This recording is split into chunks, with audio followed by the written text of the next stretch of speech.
The easiest interval to play is also the most difficult to say. Sixths. Hello fellow instrumentalists, and welcome back to the channel. I'm Jacques Gadway, and this is Gadway Violin. In this video, we're going to talk about sixths on the violin. Specifically, we're going to talk about what they are, what makes them difficult, and how to practice them. I've also created a small etude that I've included in a link below that you can download for free to practice these sixths. But we'll get into that a little later on in the video. First, let's talk about what sixths are.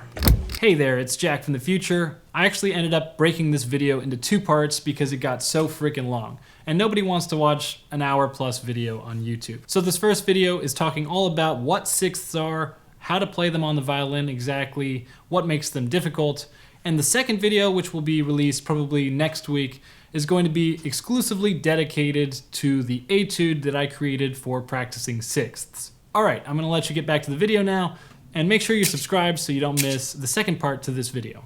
Well, they are one of the many intervals that we play on the violin. And for the purposes of this video, we're talking about playing sixths as double stops. If you're not sure what an interval is, I've actually made an entire video dedicated to explaining what intervals are and how to understand them. If you've already watched that video, or if you already know what intervals are, then you probably know what sixths are. But to put it simply, when we're playing a sixth on the violin, it's any time we play two notes at the same time that are 6 notes apart.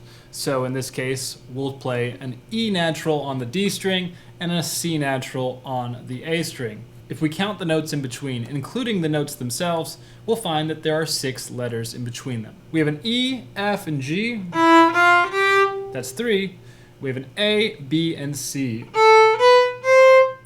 That is another 3. That gives us 6 notes in between an E and a C.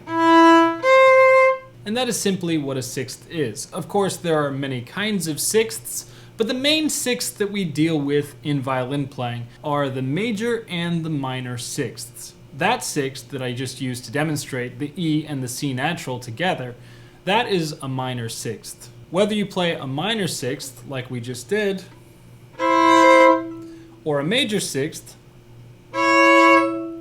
I like to think of both of those as related to what I call physical distances, physical half steps or physical whole steps. In music, our most fundamental intervals are going to be our whole steps and our half steps. If we pictured a piano, that's the distance between any keys that are next to each other. A white key and a black key that are touching are going to be a half step. A white key and a white key that are separated by a black key are going to be a whole step. On the violin, we generally think of a half step as when we have 2 fingers touching each other.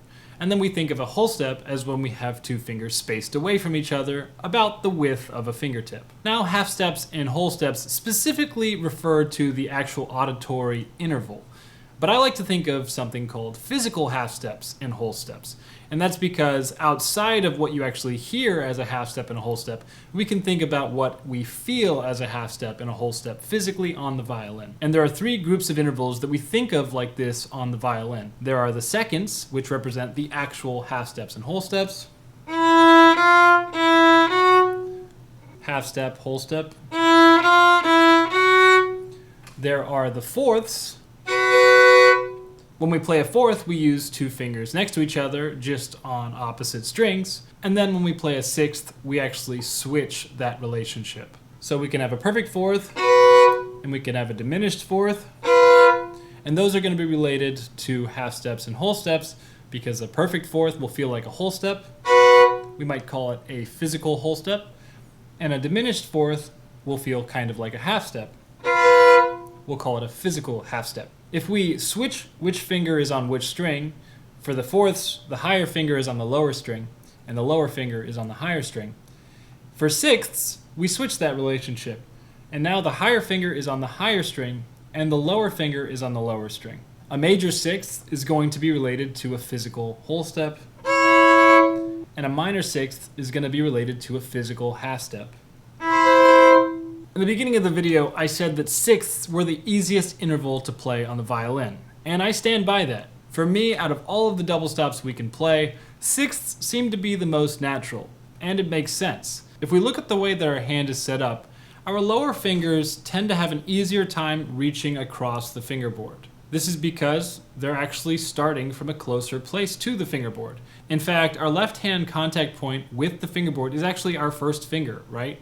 So our first finger is starting very close to the fingerboard, so it has an easier time reaching over strings and getting to lower strings. On the other side of that, our fourth finger starts the furthest away, so it costs the most energy to get it over and around all of those strings to reach for lower strings. So if we take fourths, the kind of cousin physically to sixths, we can see that our upper finger, or our higher numbered finger, actually has to reach over the string in order to reach the lower string. But in the case of sixth, it's the opposite, and it's actually quite comfortable. Our fingers essentially get to act within what's natural. So that's essentially what sixths are.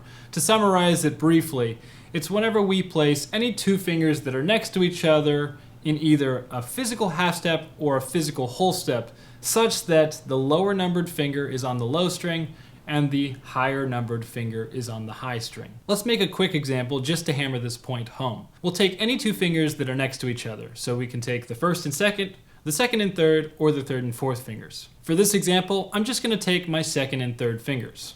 Okay, so we have those. Let's feel what a physical half step and a physical whole step are. A physical half step is where we're placing those fingers next to each other. A physical whole step is when we're placing them with a space in between. Now let's place that lower finger, that lower numbered finger, in this case our second finger, on the lower string. We want to play the sixth on the D and A string. So we'll place that on an F natural. And then spaced away from that with the third finger, we're going to place that third finger on the higher string. In this case, that'll be the A string. So that'll find a D natural, and that'll be our sixth. If we ever want to make a major sixth into a minor sixth, we either have to raise the lower note up by a half step so that the fingers are creating a physical half step, or we have to lower the upper finger down by a half step. Let's do the simpler one in this case. We're going to take our lower finger, our second finger, and we're going to move it from an F natural to an F sharp to make our minor sixth. So that's what sixths are. Now, what makes them difficult? There's a few things that make them difficult, but the first thing, in spite of them feeling natural and being relatively easy as far as double stops are concerned, they're actually pretty tricky to tune. I don't mean that they're necessarily difficult to play in tune, but they're actually difficult to hear. When we play perfect intervals like unisons, octaves, fifths, and fourths, it's actually really easy to hear if it's in tune or not. When we play these imperfect intervals that are still harmonious, like thirds and sixths, it actually takes a great deal of focus in order to make sure we know whether or not they're in tune. I'll show you a perfect example. If we tune our violin to perfect fifths, like I have and like is typical, you can actually really quickly and really easily see how sixths are tuned in a very unique way. The example I like to use is I like to use a comparison between the major sixth and the perfect fourth. So we're going to use a B natural on the A string. And we're going to find what B natural is going to sound good with an open E. This is a perfect fourth.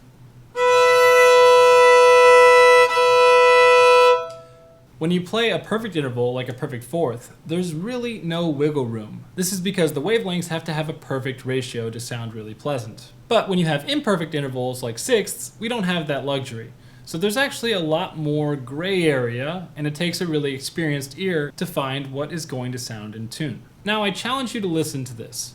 See if you can tell if the intonation on the B natural sounds a little bit off when we change from the perfect fourth to the major sixth. We're going to be playing the perfect fourth between the B natural and the open E, and then we're going to just take the bow without moving the first finger, and we're going to move over to the D and A string so that we hear the open D below the first finger B.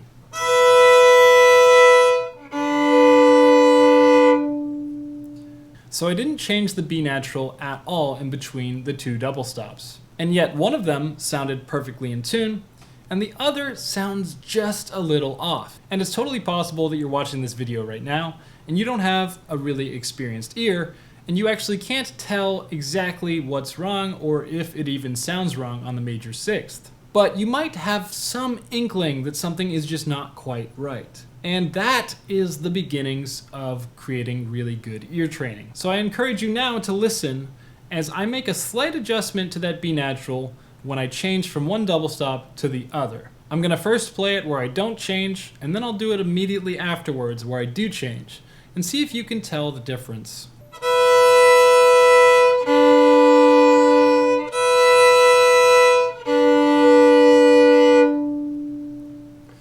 When listened to side by side like that, and if you're really paying attention to the B natural, you can actually hear that I'm changing the B natural from where it was and making it flatter. And if that's your sole focus, it actually might not sound great to you. And this is one of the reasons why tuning on the violin can be so difficult, because it's just so contextual. Sometimes it's going to be more important for my interval to sound in tune than it is for the B natural to sound like it's stayed the same. Other times, the melody will be the B natural, and it'll be very strange to the audience or the listener if the B natural changes slightly.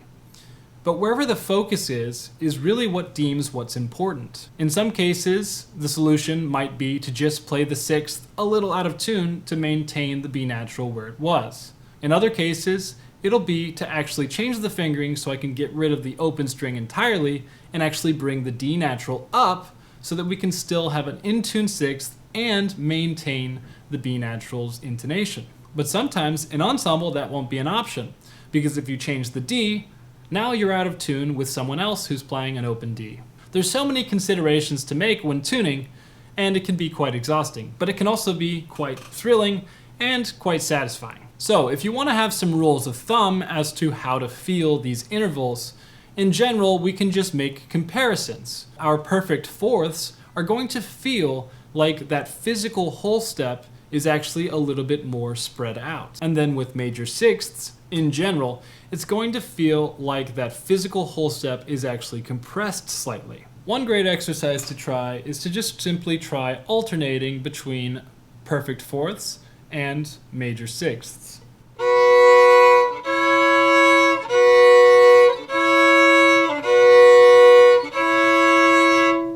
If we understand that we actually have to change the spacing slightly between a perfect fourth and a major sixth, then another question immediately arises. And that is, what are we supposed to do with the sixth? Are we supposed to take the entire interval and put it a little lower? Or are we supposed to take the entire interval and put it a little higher? Once again, this is one of those things that's definitely contextual. But I would say in general, we would want to shift the entire major sixth a little higher. And that's because as violinists, we're often playing the highest line, or at least one of the high lines. And the general audience is going to tend to pick out soprano lines in higher tessitura. As such, it's important that our top line remains in tune. So if you have a line of music that's playing a perfect fourth to a major sixth, just like we practiced, it's important that the B natural to the C sharp is retained.